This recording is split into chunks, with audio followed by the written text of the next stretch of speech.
Alors, la chose la plus importante pour commencer, c'est dans quel contexte on s'occupe d'accessibilité. En France, il y a une législation sur l'accessibilité et une application mobile qui fournit un service, une mission de service public doit être accessible et doit être accessible dès son lancement. On doit également publier une déclaration d'accessibilité dans cette application, déclaration d'accessibilité qui doit notamment expliquer quels sont les éventuels défauts d'accessibilité de l'application.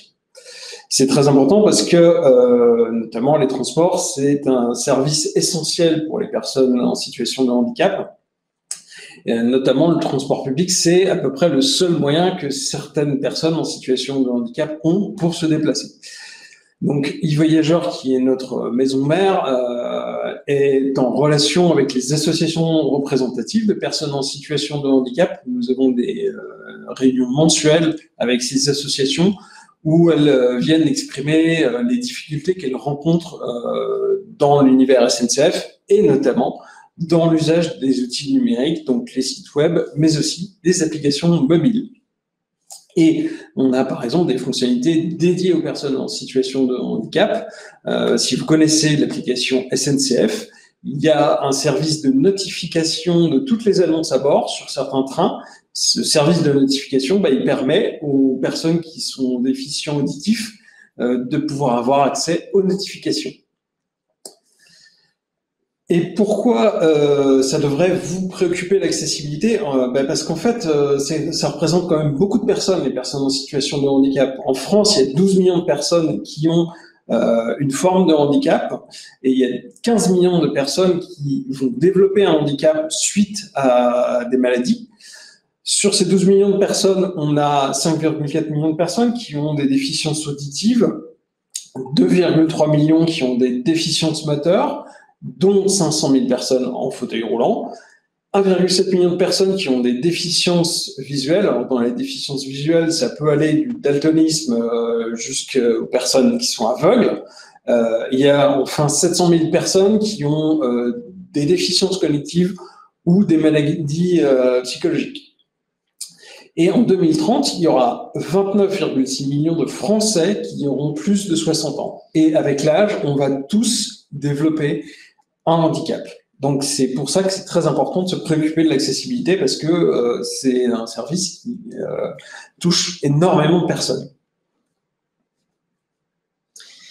Alors du coup, on a choisi d'approcher l'accessibilité dans ce talk en parlant d'abord du handicap, en fait, des principaux handicaps qui peuvent exister, et du coup, comment on peut répondre à leurs problématiques, en fait, avec du Flutter, et un peu comment on peut automatiser tout ça dans notre CI, dans notre développement d'application pour s'assurer que on respecte toutes les bonnes pratiques d'accessibilité.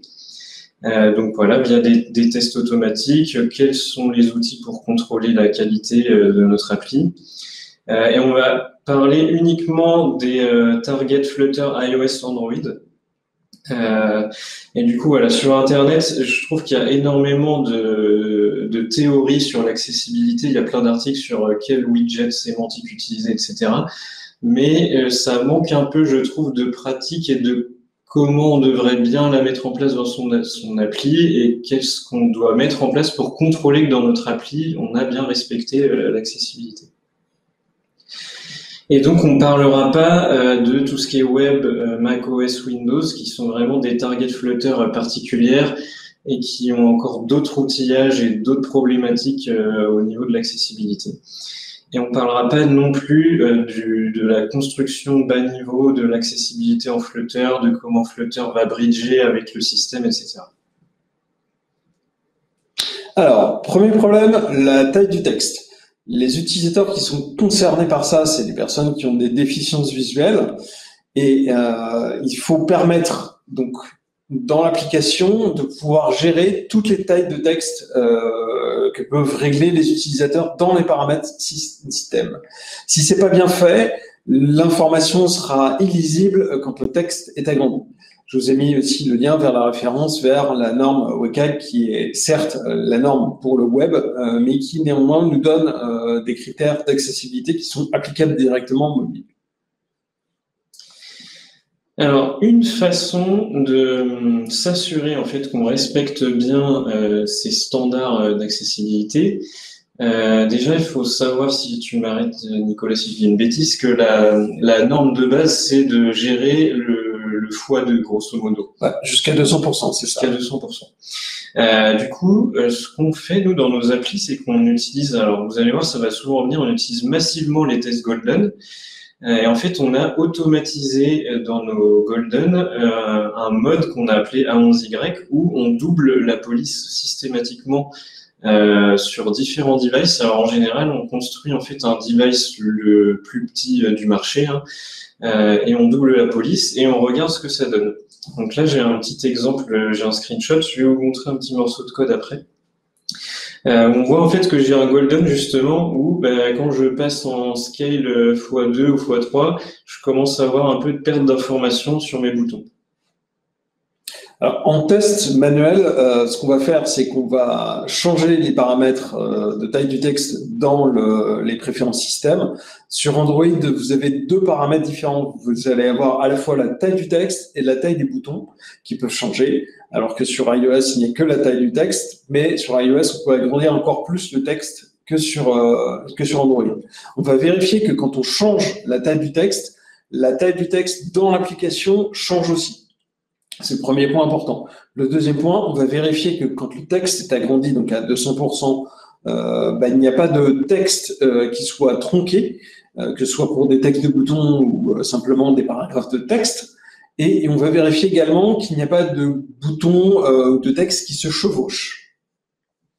Donc là, vraiment rapidement, je vous montre à quoi ça peut ressembler ce qu'on fait dans nos applis pour contrôler via des Golden. En fait, donc tout le code qui est ici, je vous ai remis le lien à la fin, c'est sur GitHub. Donc vous pourrez vous en inspirer si vous voulez. On utilise déjà la surcouche de Golden de eBay pour info, qui permet de faire du multi-screen Golden.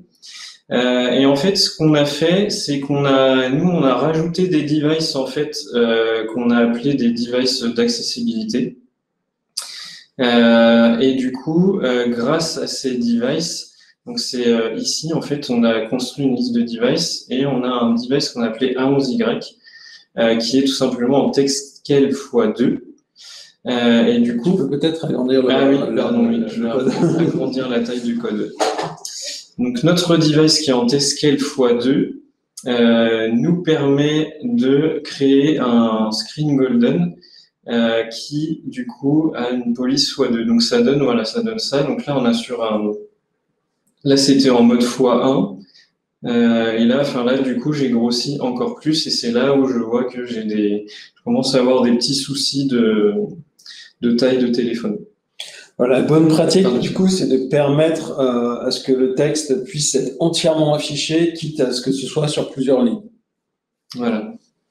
Donc là, voilà, clairement, le défaut dans mon code, c'est que volontairement, pour avoir cet effet-là, tout simplement, j'ai limité sur des boutons mon line à 2, ce que je ne devrais pas faire, en fait, si je respectais les bonnes pratiques. Alors, le problème suivant, c'est les contrastes. Les utilisateurs qui vont être impactés par les problèmes de contraste, ça va être les personnes qui ont des déficiences visuelles, mais ça va être également des utilisateurs qui utilisent leur téléphone en plein soleil. Les contrastes peuvent les aider à utiliser leur téléphone en plein soleil. Et pour une application qui sert à la mobilité, c'est quand même très pratique. Donc l'impact, s'il n'y a pas assez de contraste, on ne va pas pouvoir lire le texte, on ne va pas pouvoir identifier quels éléments sont des boutons, et on ne peut pas pouvoir percevoir les informations qui sont fournies sous forme graphique. Encore une fois, je vous ai mis les références vers la méthode, vers les normes CAG sur le contraste. Et en Flutter, donc il y a un test unitaire automatique qu'on peut faire qui est prévu du coup dans le framework Flutter.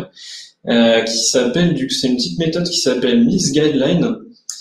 qui va prendre en fait en entrée un widget et qui va s'assurer que le contraste est bon sur l'ensemble du widget. Donc pareil, je vais vous montrer un petit bout de code juste après. Alors, en test manuel, on a même des tests, je vais dire, semi-manuels. Sur Android, vous avez l'application Accessibility Scanner qui va détecter justement tous les problèmes de contraste sur l'écran. Donc, vous avez la petite copie d'écran qui vous montre justement le cas de figure d'un contraste détecté. Et enfin, si vous n'avez pas Accessibility Scanner, ce qui est par exemple le cas sur iOS, vous faites des copies d'écran et vous utilisez un logiciel donc, qui est disponible gratuitement sur Mac comme sur PC, qui s'appelle Color Contrast Analyzer, et avec lequel vous allez mesurer la couleur de premier-plan, la couleur d'arrière-plan, et l'outil va vous dire tout de suite si les contrastes sont bons. Donc on a plusieurs niveaux de conformité. Ce qui nous intéresse, c'est le premier niveau sur le contraste de texte, le minimum AA, donc qui est en fonction de la taille du texte. Et enfin, le contraste sur les éléments graphiques. Les éléments graphiques, ça va être les bordures qui permettent d'identifier qu'un élément est un bouton ou un champ de formulaire, et les éléments purement informatifs graphiques type histogramme. Alors très rapidement, un petit morceau de code. Alors là, du coup, c'est un test widget basique. Du coup, hop, je vais le lancer. Vous allez voir, c'est très simple. Donc là, j'ai un test qui est bon. Là, j'ai un test qui n'est pas bon. Tout simplement, ici, j'ai mis un test du blanc sur du rouge, texte blanc sur rouge. Ici, j'ai texte noir sur texte blanc sur du noir, pardon. Et du coup, j'ai un test qui échoue. Est-ce que je peux grossir? Oui, parfait. Et donc là, j'ai un retour du coup de mon test qui me dit je n'ai pas respecté justement le WCAG guideline parce que mon ratio de contraste n'est pas bon. Voilà, donc ça fait partie des petites méthodes disponibles dans Flutter pour faire des tests unitaires de contraste. On note d'ailleurs que le test vérifie le taux de contraste qui correspond à la taille du texte. On a un taux de contraste plus élevé en fonction pour du petit texte par rapport à du grand texte. Alors, les étiquettes de boutons. Les utilisateurs qui vont être concernés sont les utilisateurs de lecteurs d'écran. Les lecteurs d'écran, c'est un outil qui vocalise tout ce qui est affiché à l'écran, que ce soit sur un smartphone, sur un PC ou encore un Mac. Et ces outils lecteurs d'écran sont évidemment utilisés par les déficients visuels, qui peuvent être aussi bien des malvoyants que des aveugles, mais également par des personnes qui ont des difficultés à lire le texte en français, par exemple. Donc, on peut avoir des personnes qui comprennent le français à l'oral, mais qui ne sont pas capables de le lire et qui vont utiliser un lecteur d'écran pour comprendre en fait l'information sur l'application. Donc, si les boutons ne sont pas étiquetés, on va perdre de l'information, on va pas pouvoir comprendre comment fonctionne l'application, voire on va être carrément incapable d'utiliser l'application. On parle pas du Alors oui, il y a la référence WCAG qui regroupe plusieurs critères. Alors, du coup, je te laisse parler de comment on peut vérifier avec Flutter les étiquettes des boutons. Voilà. Alors, en Flutter, on peut le faire de deux façons pour le coup. On a un peu comme pour le contraste, hein, c'est le même principe. On a une guideline qui vérifie que les boutons ont un label pour faire un test unitaire automatique. Et on s'appuie du coup sur les golden à nouveau. Alors là, c'est un golden un peu différent. En fait, on a fait une surcouche aussi à la librairie de eBay où on active le mode sémantique debugger et en fait, on fait un golden en mode sémantique debugger. Ce qui est intéressant, c'est que ça nous produit un golden comme on voit à côté ici, où on voit que là, on a un rectangle avec rien dedans. Concrètement, c'est que on a laissé un bouton ou un widget qui n'avait pas de label et que le lecteur d'écran, en fait, quand il va tomber là-dessus, il va pas trop savoir quoi faire, il va rien dire d'ailleurs, ça va rien se passer. Donc, on a carrément de la perte d'information. Donc ça, on l'utilise massivement ce qui nous permet en fait dans nos code review parce que c'est pas toujours évident dans le code review de voir s'il manque de la sémantique ou de l'accessibilité, ou du coup il faut builder l'appli, il faut faire les tests à la main. Et là, on peut voir d'un coup d'œil, ah tiens, là sur ta paire, il doit manquer un truc, tu as un widget capable de label pour capable de sémantique. Alors, comment on peut le détecter en test manuel? Alors, évidemment, on va le tester avec un lecteur d'écran, mais je vous recommande d'activer l'option qui permet d'afficher la sortie textuelle du lecteur d'écran. Ça s'appelle le panneau Legend sur iOS notamment. Sur iOS, vous avez également la possibilité d'utiliser Voice Command.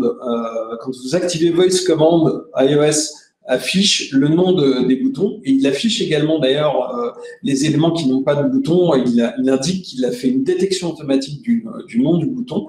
Par contre, avec Flutter, Voice Command ne va fonctionner correctement que si VoiceOver aussi est démarré, donc le lecteur d'écran.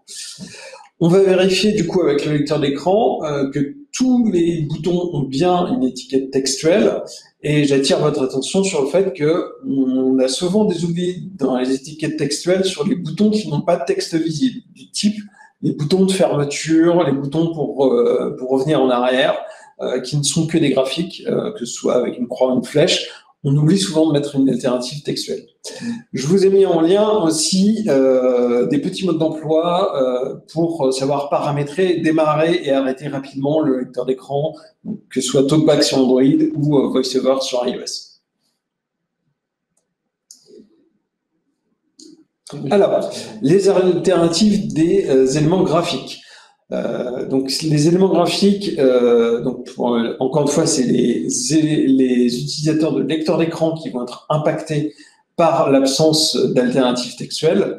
Donc, comme je l'expliquais tout à l'heure, il y a aussi des utilisateurs de lecteurs d'écran chez les personnes qui ne peuvent pas lire le texte parce qu'ils sont incapables de le lire, soit parce qu'ils ne connaissent pas la langue, soit parce qu'ils ont aussi des déficits de compréhension. Comme précédemment, on perd l'information fournie par les éléments graphiques et aussi à l'inverse, quand on met une alternative textuelle à un élément, alors soit l'information, si elle est déjà présente dans le texte, ça va être redondant, soit pire, on met une description d'un élément purement décoratif. Je sais pas, si vous mettez une petite photo de chaton juste pour décorer, il faut que cet élément graphique soit masqué au lecteur d'écran parce qu'il n'apporte pas d'information. Pour le coup, en Flutter, ça manque un petit peu justement de guidelines dans le même esprit que les précédentes. Pour les TU, il n'y a pas grand-chose pour détecter qu'on a une image sans label. C'est quelque chose que j'ai pour projet de regarder, mais pour l'instant, ça n'existe pas. Donc, on peut se baser uniquement sur du Golden. Mais déjà, c'est intéressant parce que voilà, ça peut nous apprendre pas mal de choses, un Golden. Là, je vous ai mis en exemple des petites captures où en fait, on a justement le premier carré, c'est une image sans label. Ensuite, j'ai mixé les deux, hein. Donc c'est un bouton sans label, donc là il remonte juste en tant que button, mais on ne sait pas trop ce qu'il fait. Ensuite, c'est la même image, mais avec un label cette fois-ci. Et enfin, le bouton, c'est un bouton image d'ailleurs, avec un label. Alors, du coup, une bonne partie finalement des tests vont nécessiter des tests manuels parce que en l'absence d'alternative sur un élément graphique, on va s'assurer, et même en présence d'une alternative graphique, il faut s'assurer de la pertinence de l'alternative. Donc encore une fois, on va utiliser le lecteur d'écran. Et les points d'attention, ça va être tout ce qui est logo de marque, de service ou de carte de paiement, par exemple. C'est un cas très très fréquent chez nous. Notamment dans le cas des transports publics, il y a les logos des transporteurs, les logos des services à bord. Tout ça, c'est des éléments graphiques qui portent de l'information, donc qui ont besoin d'avoir une alternative textuelle, sous réserve qu'elle ne soit pas déjà présente dans le texte à côté. Donc, il faut s'assurer qu'il n'y a pas de répétition d'informations qu'on a déjà et que les images qui sont purement déclaratives sont complètement masquées au lecteur d'écran. Donc, je vous remontre un petit morceau de code dans la même idée que tout à l'heure. Là, j'ai un peu mixé les deux sujets en même temps. Donc là, on retrouve un test unitaire qui vérifie qu'on a un label en fait sur un bouton. Donc là, ce test sera KO parce que justement dans mon écran, j'ai un bouton sans label. Et donc ici, j'ai la fameuse surcouche qui va me faire des golden en mode sémantique.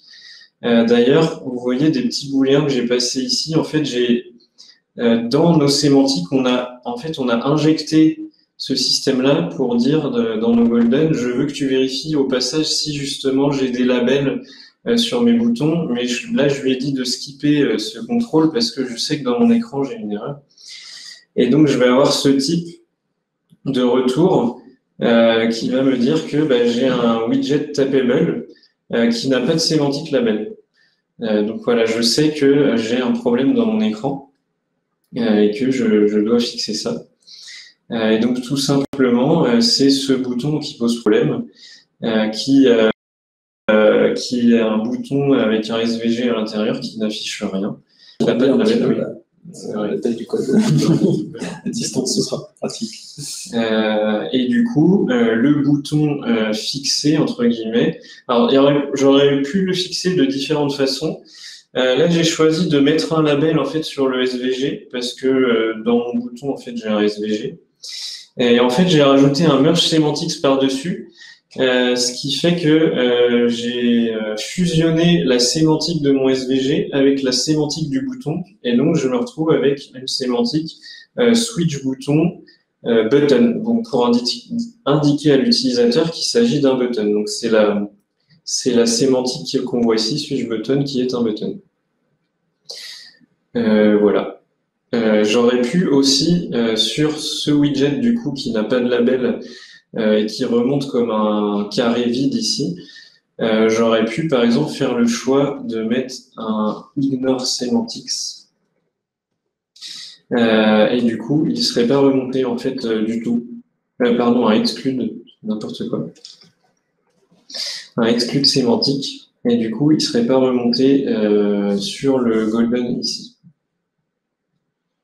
Donc là, c'est dans le cas où il n'y a pas d'information dans l'image. Voilà, l'image n'apporte rien.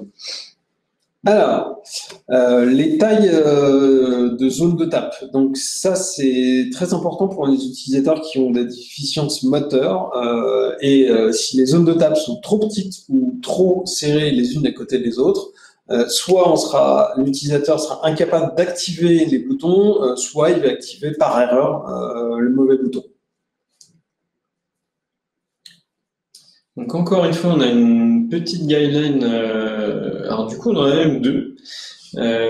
C'est assez bizarre d'ailleurs. On en a parlé hier. On ne sait pas trop pourquoi. Donc il y a la guideline Android, la guideline iOS pour vérifier que la taille des boutons de la zone de tape, c'est pas forcément la taille du bouton, c'est la taille de la zone de tape. Voilà, la zone réactive. Ça veut pas forcément dire que c'est la taille de l'objet affiché en lui-même. C'est vraiment la zone réactive.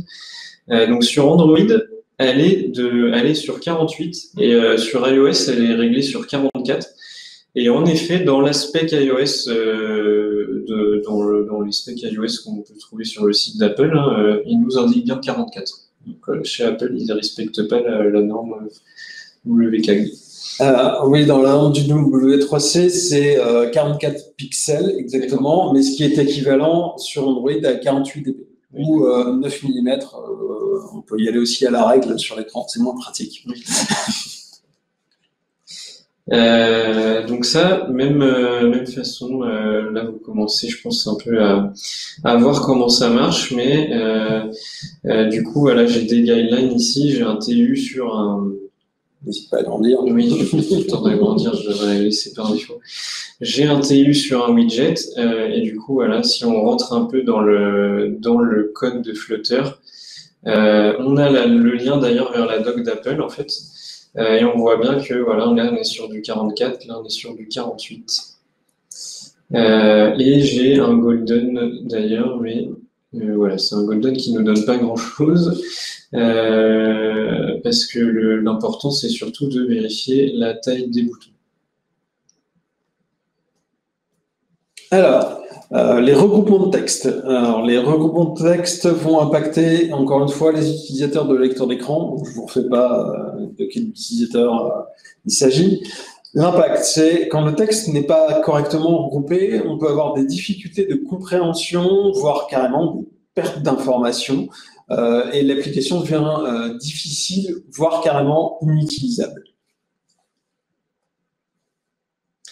Alors, une solution en Flutter, c'est pas la seule. J'ai exposé celle-ci parce que c'est la principale. De toute façon, j'ai fait un slide récap à la fin. Il y a que 3 widgets sémantiques en Flutter. Mais une solution, c'est le merge. L'avantage du merge sémantique, c'est qu'il va essayer de regrouper tous les sémantiques qui sont présents dans l'arbre en dessous et de reconstruire un label avec tous ces sémantiques. Le merge sémantique, attention, il fait un peu comme il peut, c'est assez logique. Il prend, s'il y a 2 nœuds sémantiques au même niveau dans le widget, il va prendre le premier et il va bypasser le second. Parce que tout simplement, il ne peut pas savoir en fait quelle devrait être la sémantique qui devrait être appliquée.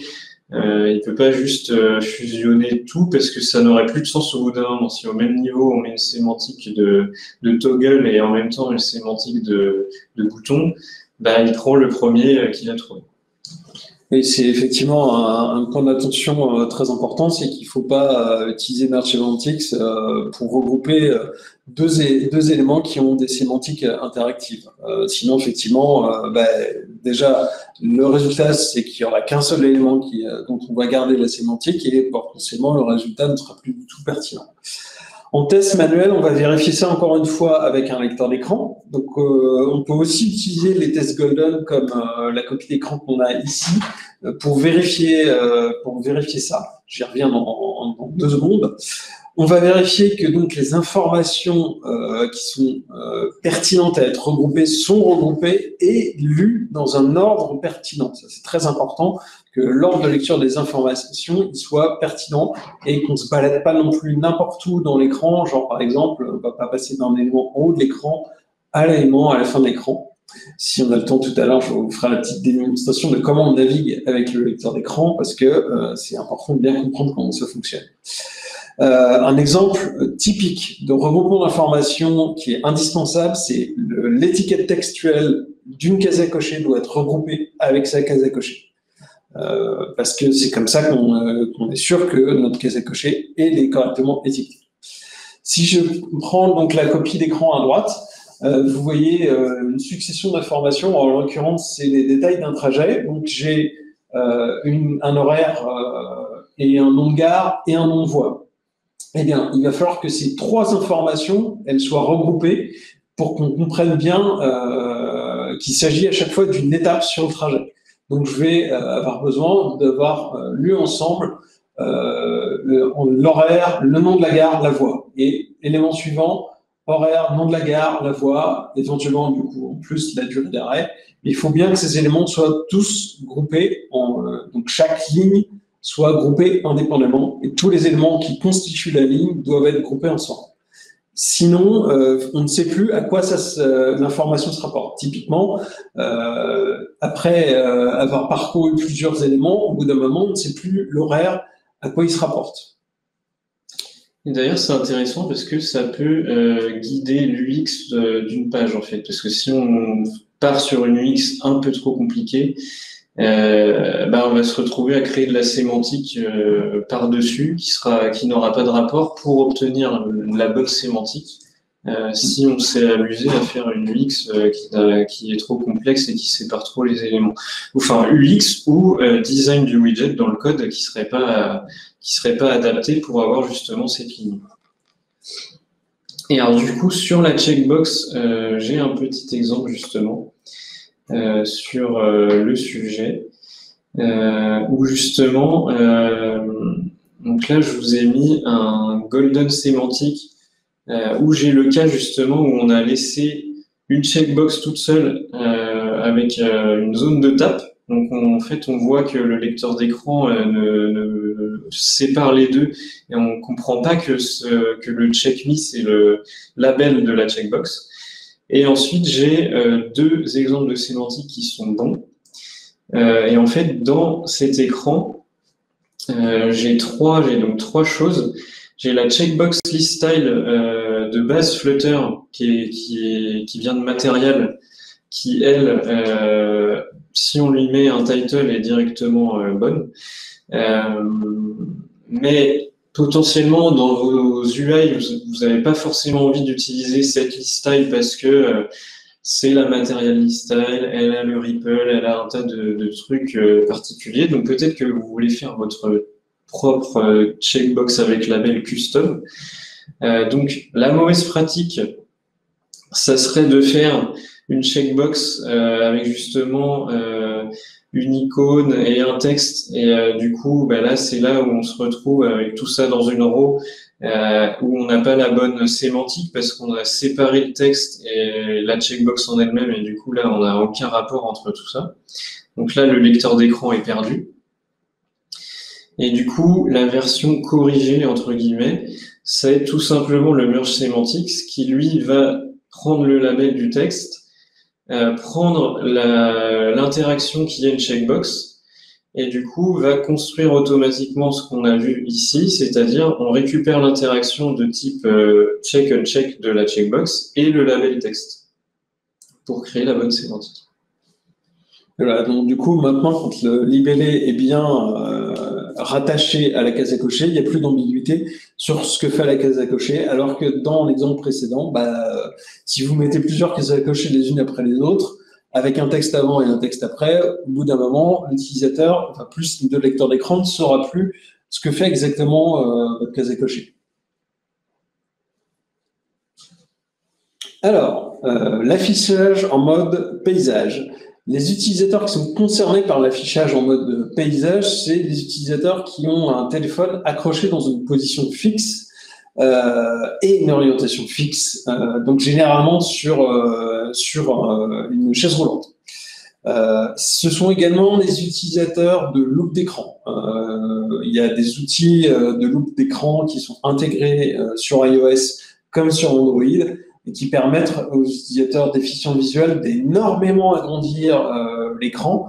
Et du coup, dans ce contexte-là, ils vont utiliser le téléphone en mode paysage pour pouvoir lire du texte plus facilement, puisque forcément, garder en mode portrait, très agrandi, on ne voit qu'une ou deux lettres côte à côte. Si les utilisateurs ne peuvent pas changer l'orientation du téléphone, ils vont être incapables de pouvoir accéder à l'orientation. Et si quand on met le téléphone en mode paysage, il y a des textes qui sont tronqués ou des textes qui se superposent ou des textes ou simplement l'impossibilité d'aller scroller dans la page, l'application sera inutilisable. Je vous ai mis en référence le critère du W3C sur l'orientation.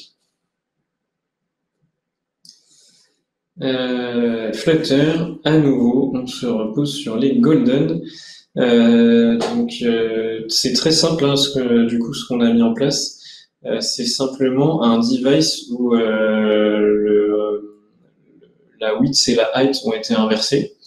Donc là, on a un écran de base où on peut avoir l'impression qu'en mode landscape, tout va bien se passer. Et en fait, non, parce que le Help Me, c'est un floating action button. Globalement, les boutons flottants, c'est vraiment quelque chose à éviter, sauf si ils respectent vraiment à 100% la guideline matérielle et c'est juste une petite bulle. Donc, il faut vraiment pas qu'ils prennent de place et que toute l'UX soit pensée pour que si on a ce fab, il faut qu'il y ait en fait une marge sur le côté où on affiche là. Et là, voilà, dans ce cas, on a un énorme fab. C'est tentant de mettre des fabs comme ça quand on a des pages où on a beaucoup d'infos et on scrolle. On a une page où on va scroller à l'infini. En fait, on veut laisser à l'utilisateur un bouton pour passer facilement à l'étape suivante. Et c'est pas toujours une bonne idée, voilà, parce qu'on peut avoir en mode landscape de la perte d'informations, voire l'écran devient inutilisable. Oui, effectivement, les boutons flottants, il faut absolument éviter en mode paysage. une possibilité serait aussi, par exemple, de faire qu'en mode paysage, il ne soit pas flottant, il soit simplement à la fin de l'écran. Et pensez aussi à tester avec le texte agrandi, parce que ça peut également provoquer, comme je le disais tout à l'heure, des problèmes de scroll. C'est-à-dire que si, dans son texte, où j'ai un bouton qui est très, très agrandi, à part le texte qui est agrandi, et une barre fixe en haut, la zone scrollable au milieu devient minuscule et quasiment inutilisable. Du coup, ce type de Golden, là, pareil, ça fait partie de la surcouche qu'on a mis en place. Donc nous on a un petit booléen landscape screen qui est très bidon en fait. Concrètement, ce que ça va faire le landscape screen, c'est qu'on va rajouter un écran. Du coup, on a tablette et téléphone. Et téléphone, c'est tout simplement... Alors là, j'ai pris l'iPhone 11 qui est... ça fait partie des devices du Golden Toolkit de eBay, où j'ai inversé la hauteur et la largeur. Et donc, j'obtiens un Golden de ce type-là. Donc, de la même façon, dans une peer review, je peux comme ça... Alors, je parle de peer review parce que nous, on les met dans le code et on exécute ces tests Golden dans notre CI en même temps que le build. Chez Google, par exemple, eux, ils ont carrément des Golden de non-régression, mais qui sont exécutés à côté du build. En fait, ça fait plus partie des tests end-to-end.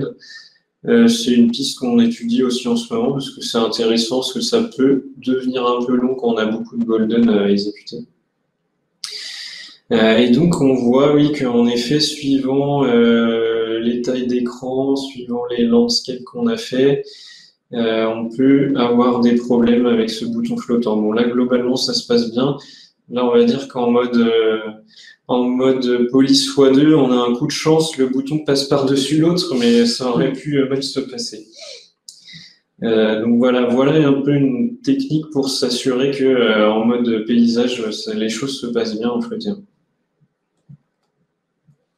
Alors, les états des widgets. Encore une fois, c'est les utilisateurs de lecteurs d'écran qui vont être impactés si on ne fournit pas au lecteur d'écran l'état du widget. Alors, l'état du widget, ça va être coché, non coché pour une case à cocher ou un bouton radio, ou penser à des blocs pliés, dépliés, ouverts ou fermés. Ça, c'est une information très importante pour un utilisateur de lecteur d'écran.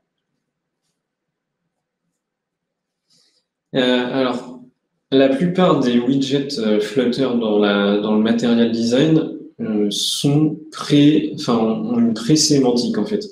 Donc typiquement le widget image, il a déjà sa sémantique image, les boutons, le switch a déjà le toggled, tout ce qui est checked, c'est déjà mis sur les checkbox. Maintenant, dès qu'on va sortir de matériel, enfin même en restant dans matériel, mais dès qu'on veut faire des widgets un peu customisés, ce qui vous arrivera certainement si vous voulez faire une appli où vous avez une équipe de design, etc. Là, on a toute une liste de paramètres sur le constructeur de sémantique où on peut indiquer est-ce que c'est activé, est-ce que c'est checked, est-ce que c'est toggled.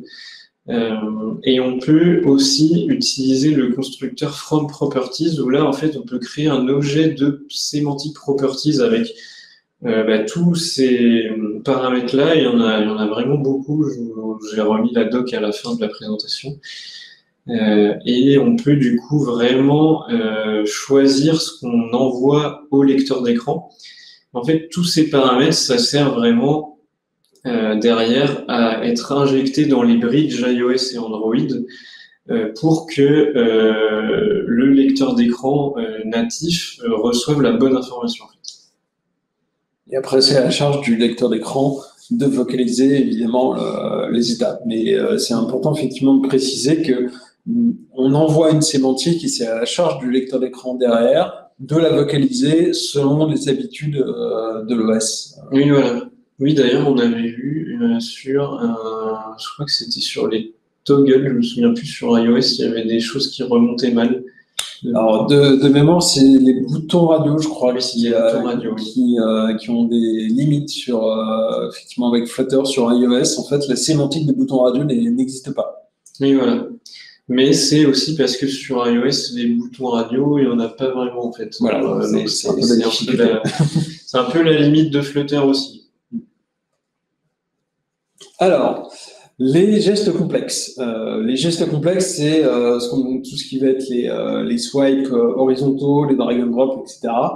Et ça va affecter les utilisateurs qui ont des handicaps moteurs, mais également les utilisateurs de lecteurs d'écran, parce que donc les personnes qui ont un handicap moteur vont être incapables potentiellement de faire les gestes, mais pour le lecteur d'écran, ça peut rentrer directement en conflit avec les commandes actives du lecteur d'écran. Par exemple, le swipe horizontal sur le lecteur d'écran sert à passer à l'élément suivant. Donc, si vous avez une interaction qui fonctionne avec un swipe horizontal, bah, avec le lecteur d'écran, vous allez avoir une chance sur deux. C'est soit l'interaction ne sera pas prise en compte du tout, soit pire, elle va se déclencher en même temps que l'utilisateur de lecteur d'écran va passer à l'élément suivant. Il y a aussi dans les gestes complexes tout ce qui est activé par le mouvement. Donc, par exemple, la fonction secouer pour commenter, ça, qui existe sur Google Maps, si je ne me trompe pas.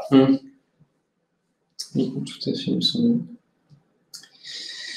Alors, en Flutter, la seule chose qu'on peut faire pour ce type de problématique, mais qui est déjà pas mal, c'est que via le contexte, via la Media Query Context, on a accès à un booléen Accessible Navigation qui détecte si on est en mode lecteur d'écran. Et donc, on peut offrir une navigation un peu alternative pour ces cas où on sait pertinemment que notre interaction n'est pas accessible. Bon, le mieux, ça restera toujours que l'interaction soit accessible de base ou qu'il y ait une alternative prévue de base. Donc, par exemple, nous, on a mis en place des swipe delete dans notre appli.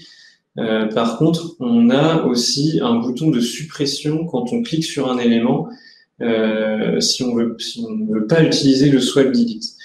Et un peu dans la même idée, on a un dead picker un peu compliqué qui serait trop compliqué à rendre accessible parce qu'on veut proposer plein de systèmes, choisir son aller-retour, plein de choses.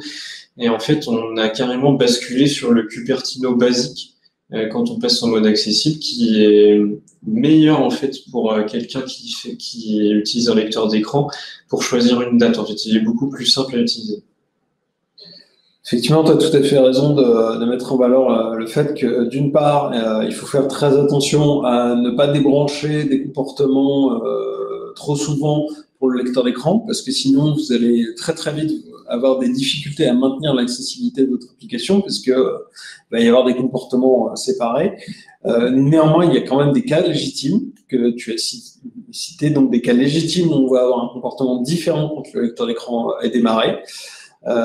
Et effectivement, la vraie solution, c'est de fournir un élément d'interface alternatif qui permette de faire la même fonction, mais avec un geste simple. Donc, si je prends par exemple le cas du secouer pour commenter, il suffit d'avoir un bouton dans l'interface pour faire ces mêmes commentaires.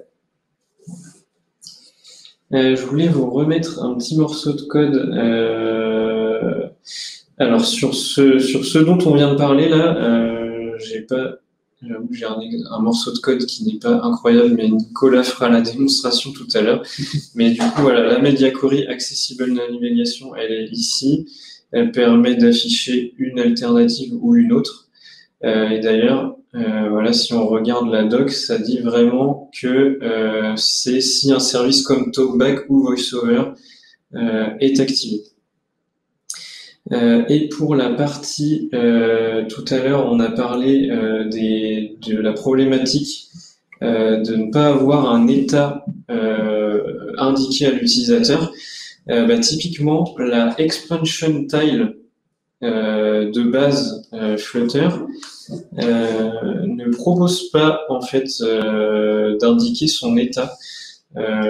On pourrait faire, je pense d'ailleurs, une pull request. Parce qu'il n'y a pas de propriété pour indiquer ça. C'est peut-être un choix de chez Google dans Material. Je sais pas pourquoi ils ont fait ce choix-là. Peut-être un oubli. Peut-être un oubli. Donc là, je l'ai corrigé manuellement en mettant une sémantique en fait directement sur le texte. Et du coup, ça me donne dans des golden, hop, ça va me donner quelque chose comme ça. Donc j'ai ça c'est la version sans la sémantique. En fait, on voit que j'ai bien l'information que c'est un bouton, mais je sais pas si c'est ouvert ou fermé. Et du coup, en rajoutant de la sémantique, là, je sais que c'est ouvert. Donc pour l'utilisateur, c'est quand même plus pratique pour naviguer. Sachant que là, du coup, tu as finalement pallié au défaut de sémantique en mettant toi-même le texte de l'état. Oui. Est-ce que c'est parce qu'il n'y a pas d'état dans mes sémantiques ouvert ou fermé dans Semantics? Si, j'aurais pu aussi mettre un sémantique, mais du coup, il n'y a pas ouvert-fermé, ouais, donc j'aurais dû choisir du toggle, du checker. Ça, c'est. D'ailleurs, je sais pas quelle serait la norme normalement sur du ouvert-fermé à respecter. Je crois que malheureusement, ça n'existe pas. Donc là, on est réduit à faire effectivement du custom voilà, sur ce point-là. Et du coup, ça veut dire qu'il faut penser à la localisation de ce texte-là. Et chercher s'il existe des équivalents natifs sur l'OS et savoir comment c'est localisé.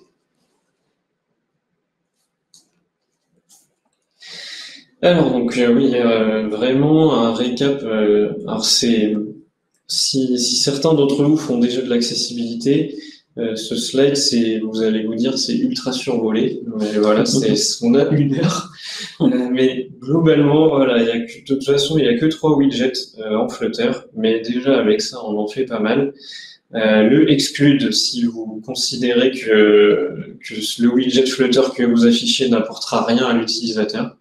En mode accessibilité. Le merge qui fusionne, mais attention, quand on a des nœuds au même niveau, on peut avoir des pertes, voire on peut avoir un ordre un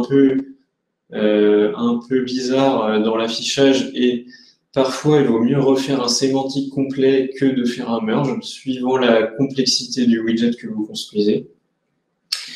Le sémantique de base, voilà, qui est intégré dans la plupart des widgets matériels Flutter, mais pas tous qu'on a vu sur le Expandable, et qui d'ailleurs a plusieurs propriétés, comme par exemple le container, qui permet de rajouter un niveau en fait de nœud. Donc on va rajouter un nœud sémantique, et du coup en dessous, voilà, on pourra indiquer j'ai un widget enfant. Donc on peut faire des trucs assez compliqués. Globalement, de toute façon, pour l'accessibilité, il faut éviter de faire des trucs compliqués, mais on peut quand même le faire. Voilà. C'est peut-être pas une bonne idée, mais on peut le faire. Si vraiment l'UX nécessite ça, bon, voilà, c'est possible de faire plein de niveaux de nœuds sémantiques pour le lecteur d'écran. Et donc le From Properties, qui est un constructeur un peu particulier avec des properties. Qui vous permet de construire. Il y a plus en fait dans le Semantic Properties, il y a plus de champs que dans le constructeur de base Semantics. Donc voilà, je vous invite à regarder la doc. On peut passer plein d'infos au lecteur d'écran en fait. Je pense qu'il faut quand même avoir des use cases vraiment particuliers pour en avoir besoin, mais on en a utilisé dans notre appli pour certains cas où justement on voulait afficher des lignes de transport avec beaucoup de texte, des trucs un peu particuliers. Et donc là, j'ai remis un petit exemple d'un custom sémantique sur les radios, justement. Donc ça, c'est un sémantique complètement from scratch parce que donc dans Matériel, on n'a pas de gestion d'une liste de radio-boutons. Sauf que la spec officielle d'accessibilité nous dit que quand on a une liste de radio ou de checkbox, on devrait indiquer à l'utilisateur le nombre de radios qui va suivre et quel est le numéro, en fait, enfin, où est-ce qu'on en est dans cette liste, en fait. Donc là, du coup, je lui dis, voilà, sur cette liste, il y a 2 choix, tu es au premier choix sur 2 choix. et ensuite tu es au deuxième choix sur deux choix. Oui, tout à fait. Dans la norme d'accessibilité, quand on a des boutons radio, il faut qu'ils soient regroupés avec une étiquette qui indique quelle est la fonction du groupe de boutons radio. Et sur du mobile, donc l'étiquette de ce groupe de boutons radio doit être sur le premier bouton.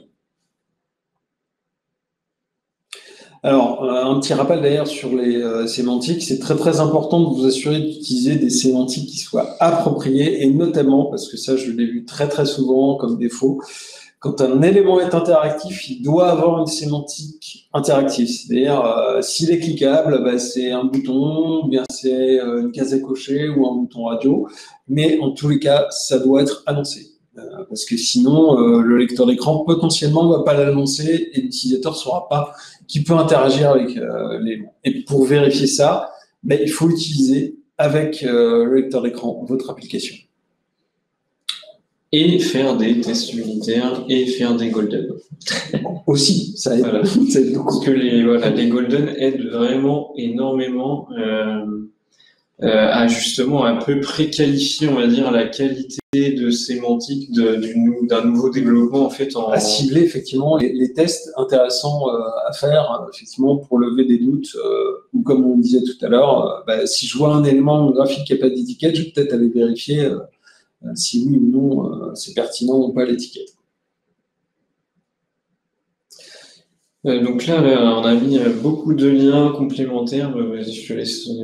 Oui, alors je vous ai remis les liens vers la documentation sur l'accessibilité donc de chez Apple, chez Android, aussi les documentations d'accessibilité de la BBC qui ont fait un superbe travail sur l'accessibilité. Et également l'information aussi chez Orange, qui pareil a fait un très très bon travail. Donc là, je vous ai mis les liens en anglais, mais sachez notamment pour les guidelines d'Orange qu'elles existent également en français. Et donc un peu de liens vers la doc Flutter, des articles référencés Medium dans la doc Flutter, vidéo YouTube pareil de la doc, le repo open source du code que j'ai montré pendant ce talk, et un petit article aussi Medium que j'avais écrit sur le sujet qui reprend une partie de ce que j'ai montré dans ce talk. Du coup, il nous reste quoi? Il nous reste 3 minutes. Donc Nico, je te laisse la main pour faire une petite démo de lecteur d'écran. Oui. Alors là, donc je suis sur un téléphone Android, j'ai démarré mon lecteur d'écran. Donc là, vous avez dû entendre un petit peu parler le lecteur d'écran. Alors, je vais attendre juste que l'indicateur de volume disparaisse, parce que ça va être plus pratique pour naviguer. Alors, avec un lecteur d'écran, quand il est démarré, il y a plusieurs moyens d'interagir. Je peux interagir avec les éléments en appuyant sur les éléments, mais la vraie manière d'interagir avec les éléments quand on fait un test, c'est de glisser, donc de faire un swipe horizontal de gauche vers la droite pour aller à l'élément suivant, ou de droite vers la gauche pour aller sur l'élément précédent.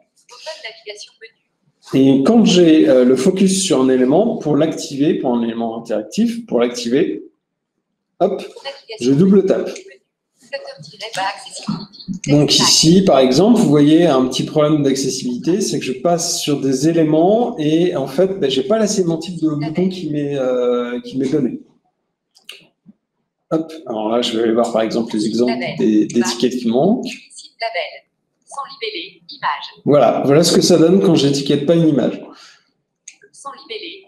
Et même chose pour un bouton, là c'est encore mieux parce que du coup je sais même pas ce qu'il est censé faire. Back, sans libeller. Sans image. Back. Alors en dessous vous avez des exemples de quand c'est bien étiqueté. Voilà. Switch button. Voilà. Et là j'ai bien mon bouton qui est correctement étiqueté et je sais à quoi il sert. Alors, dans les autres exemples aussi qu'on peut remonter, c'est les textes non groupés. Unrelated text. Check. Non coché. Case à cocher. Voilà, donc là vous avez vu, le texte est séparé de la case à cocher. Donc imaginez que j'en ai plusieurs, je vais avoir un peu de mal à savoir, mais c'est quoi en fait ce bouton. Check. Case à cocher. Et là, on voit à l'inverse que quand c'est bien groupé, c'est lu en une seule fois par un lecteur d'écran. Et là, du coup, c'est beaucoup plus compréhensible pour l'utilisateur. Alors, on va passer en vitesse une dernière démo sur les états. Hop. Cliquez ici, sans état. Donc là, ici, je ne sais pas que quand j'ai cliqué sur l'élément, j'ai ouvert ou refermé l'élément. Fermé. Cliquez ici, avec état. Là, je sais que l'élément est fermé. Donc, je sais que du coup, j'ai changé l'état. On notera la petite différence par rapport à la case à cocher de tout à l'heure. La case à cocher de tout à l'heure, quand je l'ai coché, j'ai eu un feedback automatique du lecteur d'écran qui m'a dit qu'elle était cochée. Là, il faut que je revienne en arrière et que je revienne dessus pour que le lecteur d'écran me lise l'état. Mais Ça, j'ai l'état. j'aurais pu le faire, ça. Petite amélioration. J'aurais pu donner le feedback sémantique au moment de faire l'action. Ouais. J'ai juste mis le label, mais on peut le faire. Ouais. Ça fait partie du truc. De tout ce qu'on peut mettre dans les propriétés de sémantique. Voilà, on a fini, on a pris 1 heure, 1 minute. Je pense qu'on est pas mal. Comment avez-vous géré les problèmes de screenshot golden qui ne sont pas générés de façon identique suivant les versions de Flutter et d'OS? Très très bonne question, parce qu'en effet on a eu le souci. Parce que on avait une CI Linux, on a des Mac, on a des Windows, c'est un peu le bazar. On a fait une image Docker en fait, c'est-à-dire que maintenant on génère même en local, donc la CI est en local, on génère dans une image Docker no golden, comme ça on a tous le même OS pour les faire et on n'a pas de changement de golden, parce qu'en effet le golden est sensible c'est surtout la police en fait qui est sensible au système. Ouais. Ok, merci. Du coup, question suivante. Je n'ai jamais fait de test de widget. Est-ce que ça nécessite un device branché comme sur Android en test instrumenté ou pas besoin comme robot électrique? Pas du tout, parce que Flutter étant un moteur de rendu en lui-même, en fait, quand on fait un golden, il crée un rendu, mais il n'utilise pas du tout la plateforme derrière, en fait. Donc, on peut lui forcer la main pour faire un simili rendu iOS, par exemple, mais en fait, derrière, il va pas du tout démarrer de plateforme Android ou iOS pour faire le golden. Il va juste faire un rendu avec le moteur de rendu Flutter. Donc, pas de besoin de device.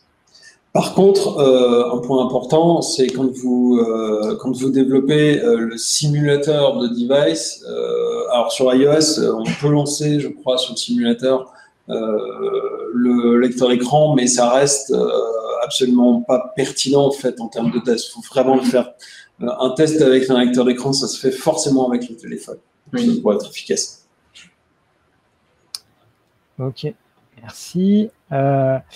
Avez-vous une équipe dédiée à l'accessibilité? La maintenance de toute cette partie paraît importante pour les petites équipes. Alors, on n'a pas proprement parlé d'équipe dédiée à l'accessibilité. Moi, mon travail à plein temps, c'est de faire en sorte que toutes les personnes qui interviennent sur les projets, elles prennent en compte l'accessibilité. Parce qu'une équipe qui sera en charge de l'accessibilité, en fait, il y a des énormes écueils. C'est que soit le code serait mal fait et l'équipe en charge de l'accessibilité passerait son temps à réparer les choses qui sont mal faites, et là c'est une perte d'énergie fabuleuse, alors que si tout le monde dans l'équipe connaît l'accessibilité et monte en compétence sur l'accessibilité, au fur et à mesure ça devient intégré dans les processus et tout de suite beaucoup plus efficace. Par contre, effectivement, la limite, c'est il faut monter en compétence sur le sujet. Et encore une fois, si on prend en compte l'accessibilité à tous les niveaux et dès le début des développements, c'est de loin le plus efficace en termes de charge de travail sur l'accessibilité. Dans les équipes aussi, on a, mais pas côté développement, plutôt côté expérience utilisateur, on a un testeur qui est malvoyant, qui fait des tests 1 fois par semaine. C'est un consultant d'une société externe. Côté justement expérience utilisateur, il y a des personnes qui sont dédiées à s'assurer que l'accessibilité est prise en compte dans la phase de design. Oui, bah, de toute façon, comme le dit Nicolas, globalement, faire une équipe dédiée, que ce soit sur l'accessibilité ou sur d'autres sujets, on a des sujets sur les tests d'intégration, sur plein d'autres choses. Ça paraît pas une bonne idée parce que c'est une équipe qui va passer son temps à corriger les problèmes et c'est jamais intéressant en fait de faire ça. Le mieux, ça reste d'évangéliser sur toutes les équipes. Et voilà, si vous avez des petites équipes, des petites teams qui construisent des applis Flutter, ben, le conseil, ça serait essayer d'utiliser au maximum des widgets existants pour éviter justement d'avoir à maintenir de la sémantique hyper compliquée, quoi. Commencer simple, design simple, et monter en compétence au fur et à mesure, et peut-être faire des golden en mode accessibilité pour vous assurer justement que vos sémantiques restent de bonne qualité. Et puis surtout, faites des tests manuels. Faites des tests manuels avec les lecteurs d'écran parce que effectivement, on va pouvoir détecter beaucoup de problèmes dans les TU, dans les Golden, mais au final, l'accessibilité, c'est pour les utilisateurs et donc du coup, pour vous rendre compte de est-ce que votre application elle est utilisable ou pas avec un lecteur d'écran, il faut la tester avec un lecteur d'écran. Ok, merci pour cette réponse super complète. Ensuite, comparativement à d'autres solutions comme du native, du React, du web, est-ce que Flutter est plutôt complet en termes d'accessibilité ou au contraire pas du tout? Alors, je peux déjà répondre par rapport à du web. Flutter est moins complet, mais d'une manière générale, en fait, en termes d'accessibilité, les applications mobiles sont beaucoup plus frustres en termes d'accessibilité que ce qu'il y a sur le web. Alors, si je prends des exemples, sur le web, on peut rajouter des descriptions sur les éléments, alors que sur une application native, on ne peut pas rajouter de description sur un élément, ce qui provoque d'ailleurs des fois des difficultés quand on a beaucoup d'informations à mettre sur un bouton. On ne peut pas mettre des informations en description, on est obligé de tout mettre dans l'étiquette du bouton. Donc déjà, effectivement, le mobile natif a moins de possibilités en termes d'accessibilité que le web. Et après, entre du natif et du Flutter, comme on expliquait, typiquement, on se heurte quelquefois à des limites des API fournis par le constructeur, donc comme sur les boutons radio qu'on parlait sur iOS.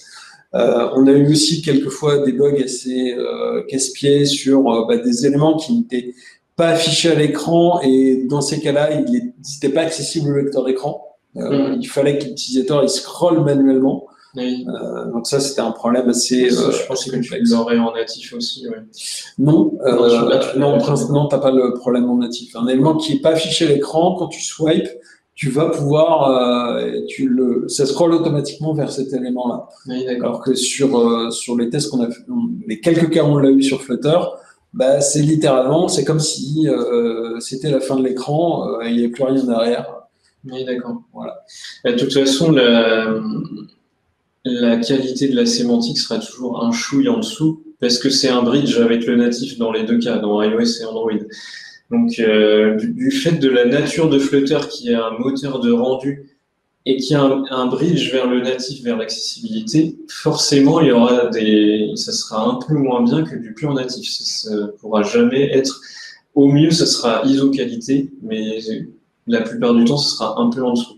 Et après, par rapport à du React, alors j'en ai pas fait beaucoup. Je sais que React Native, je connais le concept, c'est un concept complètement différent de brancher les widgets natifs pour les rendre dans un moteur différent.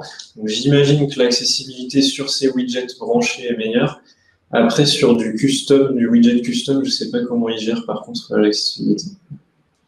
Moi, ce que j'avais entendu de React Native, c'est que justement, actuellement, la plupart des applications développées avec React Native ont des gros défauts d'accessibilité. De ce point de vue-là, ils sont très en retard, ce qui est assez paradoxal parce que sur React Web, il y a énormément de choses qui sont fournies. Alors déjà, il n'y a pas de limitation sur React, sur le web par rapport à l'accessibilité. Et en plus de ça, il y a des outils disponibles. Oui. Ok, merci. Ensuite, c'est une question sur l'architecture. Quelle architecture vous avez choisie et est-ce que ça a eu un impact sur l'accessibilité? Alors, on a un petit peu répondu finalement avec la question d'avant, c'est qu'effectivement, l'architecture de l'application qui impacte l'accessibilité, c'est l'interface utilisateur. Tout ce qu'on fait derrière n'a aucune importance. Oui.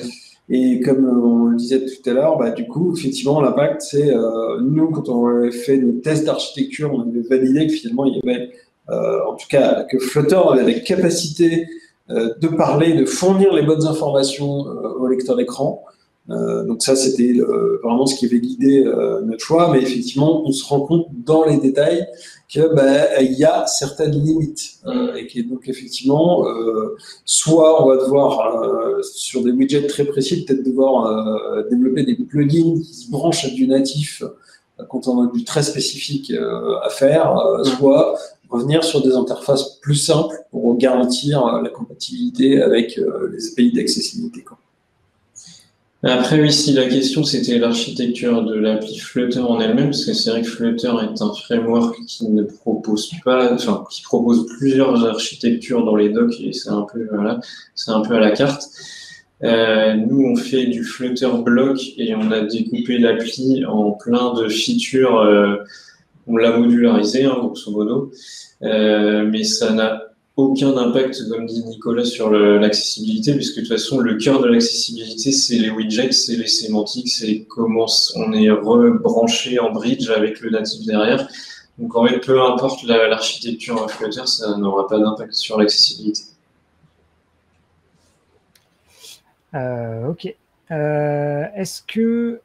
Est-il possible de changer l'ordre de lecture du point de vue du lecteur des widgets? Alors ça, c'est une très bonne question. Alors je pense que oui, parce que je l'ai vu, mais là pour le coup en tant que défaut sur un de nos écrans, un élément qui était visuellement affiché après, qui s'est trouvé lu avant un autre élément. Donc il doit y avoir moyen de. Non, mais il y a des systèmes d'index, mais c'est pas super bien fait au niveau du code. C'est un truc qu'on n'a pas trop poussé, mais c'est largement. Je déplace l'élément aussi visuellement sur. C'est largement améliorable parce qu'il n'y a pas justement ces notions de dire est-ce que c'est un texte de niveau 1 ou de niveau 2. On peut pas trop hiérarchiser, en fait, refaire la hiérarchie d'un widget en termes de sémantique. Donc ça, c'est pas parfaitement au point encore. Et puis d'une manière générale, faut justement éviter de devoir changer l'ordre de lecture des éléments. Il faut que tout se suive nativement sans qu'on ait besoin de le surcharger, parce que sinon c'est un coût phénoménal en test pour vérifier que ça fonctionne bien, et un coût phénoménal en maintenance. Donc éviter, quoi. Ok. Alors ensuite, quel est le pourcentage d'entreprises d'applications qui prêtent correctement attention à ces problématiques? Je ne sais pas si vous avez des stats ou. Alors là, c'est très difficile d'avoir des statistiques. Ce que je peux dire, c'est qu'en France, on est très très très en retard là-dessus, mais que ça avance. Typiquement, je sais que dans le e-commerce, l'application Leclerc est plutôt pas mal. En tout cas, ils ont fait des travaux là-dessus. Dans les pays anglo-saxons, il y a cette culture aussi des procès, donc il y a une certaine pression là-dessus sur les éditeurs d'applications sur l'accessibilité. Mais malheureusement, j'ai pas de stats. D'une manière générale, comme je le disais en fait au départ, ça concerne en fait tous les utilisateurs, que ce soit aujourd'hui les personnes qui ont un handicap aujourd'hui et ceux qui en auront un demain.